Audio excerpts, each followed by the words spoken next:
আজি আমি নতুন এটা পাঠ আৰম্ভ কৰিম ব্যাকৰণ সম্পৰ্কে বিভিন্নজনে আগবঢ়োৱা তেওঁলোকৰ মতামত ব্যাকৰণৰ প্ৰয়োজনীয়তা আৰু ব্যাকৰণ শিক্ষাদান কৰোঁতে ব্যৱহাৰ কৰা বিভিন্ন পদ্ধতি ব্যাকৰণ বুলি ক'লে আমি সেই পুথিকে বুজি পাওঁ যি পুথি পঢ়ি ভাষা শুদ্ধকৈ ক'ব আৰু লিখিব পাৰি অৰ্থাৎ যি পুথি অধ্যয়নৰ ফলত আমি উচ্চাৰণ ভংগী শব্দ বাক্য প্ৰয়োগ আদি সুশৃংখলিতভাৱে লিখা আৰু পঢ়াত প্ৰয়োগ কৰিব পাৰোঁ সেয়ে হৈছে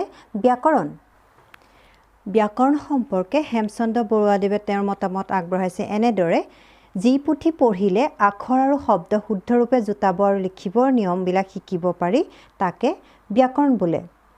ডক্টৰ DH চুইটৰ মতে ব্যাকৰণ হৈছে এটা ভাষাৰ বিশ্লেষণ আৰু ইয়াৰ শৰীৰ তত্ত্ব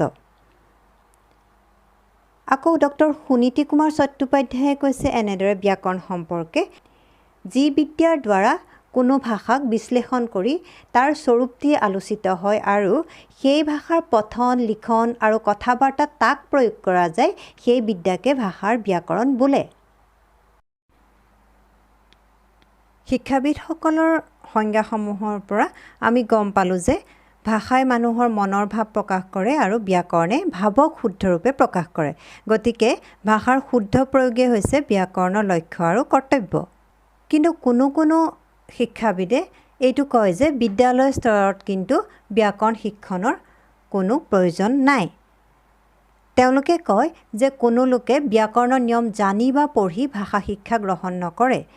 অন্য লোকে কৰা ভাষাৰ ব্যৱহাৰ দেখি বা শুনি তেওঁলোকে ভাষা শিক্ষা গ্ৰহণ কৰে সেইবাবে তেওঁলোকৰ মতে ভাষা শিক্ষাৰ বাবে ব্যাকৰণৰ কোনো আৱশ্যকতা নাই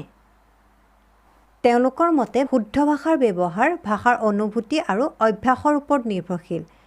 তেওঁলোকে এইটোও কয় যে অনেক শিক্ষিত লোকে ছাত্ৰ অৱস্থাত ব্যাকৰণ পঢ়ে কিন্তু তেওঁলোকে ব্যাকৰণৰ সকলো নিয়ম পাহৰি যায় তেওঁলোকে কেৱল অভ্যাসৰ বাবে শুদ্ধকৈ ভাষা লিখিব আৰু ক'ব পাৰে গতিকে শুদ্ধ ভাষা লিখন আৰু কথনৰ বাবে ব্যাকৰণৰ প্ৰয়োজনীয়তা নাই শিক্ষাবিদসকলৰ কোনোৱে যদিও বিদ্যালয় স্তৰত ব্যাকৰণ শিক্ষাৰ প্ৰয়োজন নাই বুলি কৈছে কিন্তু সকলো ক্ষেত্ৰতে ব্যাকৰণক বাদ দি ভাষাৰ শিক্ষা লাভ কৰিলে কিন্তু নচলিব কিয়নো ভাষাৰ ওপৰত কিছু দখল বা বুৎপত্তি লাভ কৰাৰ পিছত ব্যাকৰণৰূপী ভাষা বিজ্ঞানৰ শিক্ষা নিদিলে ছাত্ৰ ছাত্ৰীসকলৰ ভাষা জ্ঞান অসম্পূৰ্ণ হৈ ৰ'ব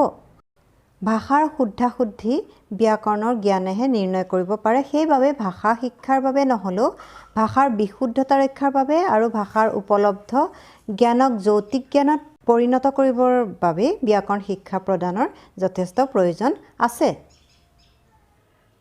ব্যাকৰণ শিক্ষাদানৰ ক্ষেত্ৰত ভালেকেইটা পদ্ধতি প্ৰাচীন কালৰ পৰা আমাৰ বিদ্যালয়সমূহত অৱলম্বন কৰি অহা হৈছে সেইসমূহৰ ভিতৰত উল্লেখযোগ্য হৈছে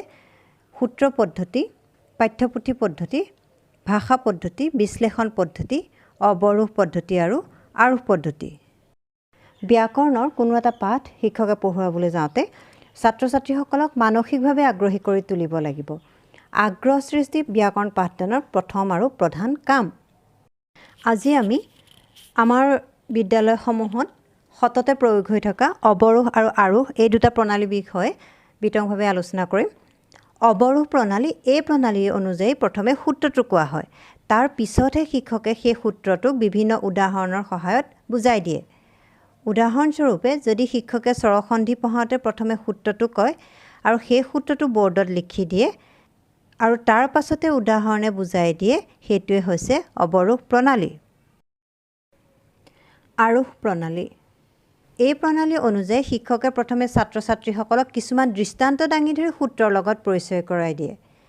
তাৰ পাছত ছাত্ৰ ছাত্ৰীসকলে নিজে সেই প্ৰয়োগবোৰৰ পৰা সূত্ৰটো আৱিষ্কাৰ কৰে সেইবাবে ইয়াক আৱিষ্কাৰ প্ৰণালী বা প্ৰয়োগ প্ৰণালী বুলিও কোৱা হয় এই দুয়োটা প্ৰণালীৰ ভিতৰতে আৰোহ প্ৰণালীক বেছি ব্যাকৰণ শিক্ষাৰ বাবে সুবিধাজনক প্ৰণালী বুলি কোৱা হয় তথাপিও কিন্তু ব্যাকৰণ পাঠৰ শিক্ষাদান কৰাৰ সময়ত দুয়োটা প্ৰণালীৰ সহায়তে যদি ব্যাকৰণ শিক্ষাদান কৰা হয় তেতিয়াহ'লে ছাত্ৰ ছাত্ৰীৰ বাবে বুজিবলৈ সুবিধা হ'ব আৰু ব্যাকৰণ শিক্ষা গ্ৰহণৰ বাবে তেওঁলোক আগ্ৰহী হৈ উঠিব